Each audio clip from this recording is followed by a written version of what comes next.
Pada video sebelumnya kita sudah kenalan dan belajar tentang IP public dan IP private. Selanjutnya, di sini kita akan mulai belajar tentang subnetting.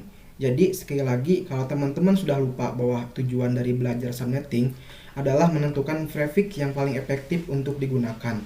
Jadi, contohnya di sini saya sudah gambarkan kita punya suatu jaringan komputer. Di mana jaringan komputer di sini terdiri dari 12 PC atau 12 komputer. Jadi, anggap aja kita punya 12 karyawan misal. Dan masing-masing karyawan tersebut tentu saja memiliki komputer yang ingin terhubung ke jaringan. Nah, pertanyaannya adalah untuk 12 PC ini berapa prefix yang paling efektif? Seperti yang saya sudah jelaskan di video sebelumnya, bahwa kalau kita menggunakan prefix /24, jadi di sini saya tuliskan kalau misal kita menggunakan prefix /24, itu total IP-nya adalah 256. Oke, ingat-ingat, total IP-nya adalah 256. Nah, pertanyaannya, dari mana kita mendapatkan 256 ini? Gitu kan ya? Nah, untuk itu kita akan coba lakukan perhitungan. Di sini saya akan coba jelaskan bagaimana cara kita mendapatkan 256 tersebut. Jadi, caranya adalah 2 pangkat 32 dikurangi prefix. Jadi, di sini prefixnya adalah 24 ya. Jadi 24 artinya 2 pangkat 8. Karena 32 dikurangi 24 itu adalah 8. Nah, 2 pangkat 8 itu hasilnya adalah 256. Oke, bisa dimengerti ya. Intinya 32 dikurangi 24, di mana 24 ini adalah prefixnya. Jadi 2 pangkat 8. Dan 2 pangkat 8 itu adalah 256. Oke. Kenapa kok 32? Jadi di sini 32 karena IP address-nya itu juga mulainya adalah 32 bit. Nah, cara yang saya jelaskan ini adalah cara mudahnya. Jadi sebenarnya kalau misal kita ingin belajar serius cara sulitnya, yaitu kita harus convert menjadi biner. Jadi kita harus belajar tentang angka biner dan lain-lain. Nah, itu akan sangat sulit. Jadi kalau teman-teman belajar subnetting menggunakan cara biner, itu nanti akan sangat sulit. Jadi, pasti teman-teman akan menganggap bahwa jaringan itu sulit. Komputer network itu sulit untuk dipelajari. Nah, maka dari itu, di sini saya gak akan jelaskan cara biner, cara yang sulitnya. Saya akan jelaskan cara mudahnya, agar teman-teman tahu bahwa sebenarnya komputer network itu mudah gak sulit.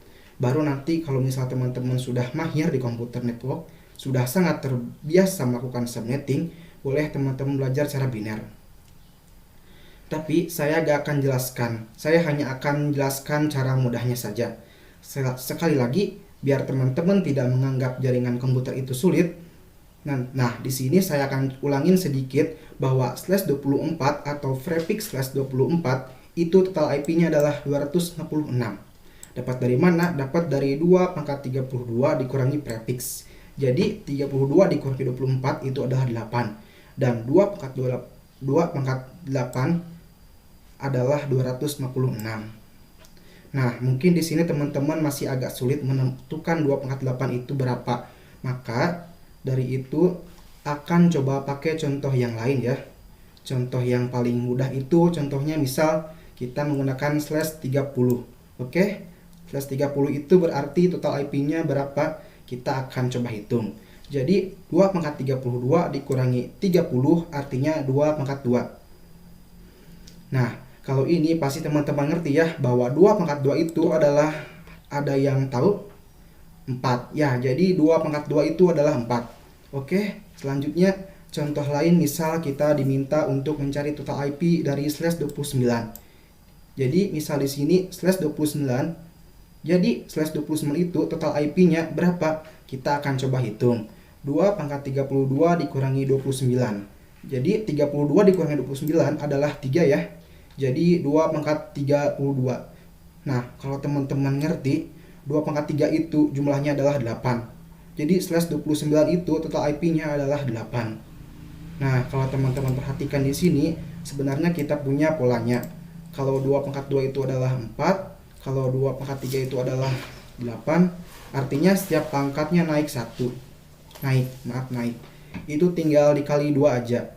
Ya, saya coba lihatkan kalau 2 pangkat 1 itu 2, kalau 2 pangkat 2 itu 4, kalau 2 pangkat 3 itu adalah 8, kalau 2 pangkat 4 itu adalah 16. Kalau 2 pangkat 5 itu adalah 32 dan seterusnya. Nah, ini kalau teman-teman perhatikan ada polanya.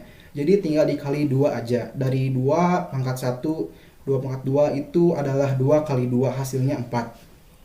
Selanjutnya untuk 2 pangkat 3, 4 kali 2 sama dengan 8. Untuk 2 pangkat 4, 8 kali 2 sama dengan 16. Untuk 2 pangkat 5, 16 kali 2 sama dengan 32. Kalau mau nyari 2 pangkat 6, 32 kali 2 sama dengan 64. Kalau nyari 2 pangkat 7, tinggal 64 kali 2 sama dengan 128. 2 pangkat 8, 128 kali 2 sama dengan 256. Seperti itu ya. Jadi tinggal dikali 2 kali 2 aja, dia usah pusing gitu ya. Nah, ini adalah maksimalnya. Kalau 2 pangkat 9 belum ada di sini, itu nanti kita bahas di subnetting yang expanse. Jadi untuk saat ini kita hanya akan belajar subnetting untuk prefix slash 24 sampai dengan slash 20.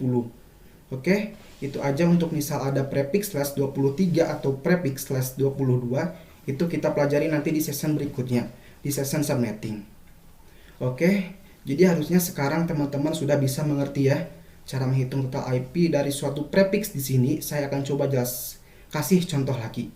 Misal kita diminta untuk menghitung prefix slash 26, katakanlah. Nah, kalau slash 26 itu artinya 2 pangkat 32 dikurangi 26. Oke, jadi 32 dikurangi 26 itu hasilnya 6 ya. Jadi 2 pangkat 6.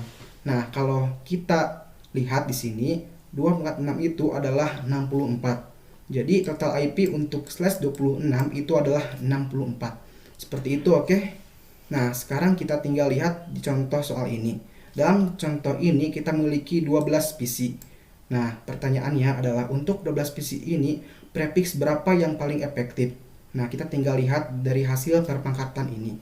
Contoh misal, untuk 2 pangkat 1 kan totalnya 2. Gak cukup ya? Ini gak mungkin karena 2 gak cukup untuk 12. 4 gak cukup juga. 8 gak cukup juga. 16, nah ini baru cukup ya. 16 IP itu cukup untuk 12 PC ya. Malah ada sisa beberapa. Nah, berarti yang paling pas itu adalah ini 2 pangkat 4 sama dengan 16. Nah, artinya prefixnya berapa? Oke, gampang, tinggal 32 dikurangi pangkatnya ya. Pangkatnya adalah 4. Jadi slash 28. Nah, jadi untuk jaringan komputer yang terdiri dari 12 bit ini, prefix yang paling efektif untuk digunakan adalah slash 28. Di mana slash 28 itu total IP-nya adalah 16. Oke, saya harap teman-teman bisa mengerti ya bagaimana cara menentukan prefix yang paling efektif untuk digunakan. Saya rasa cukup untuk video kali ini. Pada video berikutnya, saya akan coba kasih contoh lagi tentang jaringan komputer lain. Jadi teman-teman akan belajar lagi menentukan prefix yang paling efektif untuk digunakan. Sampai jumpa di video berikutnya.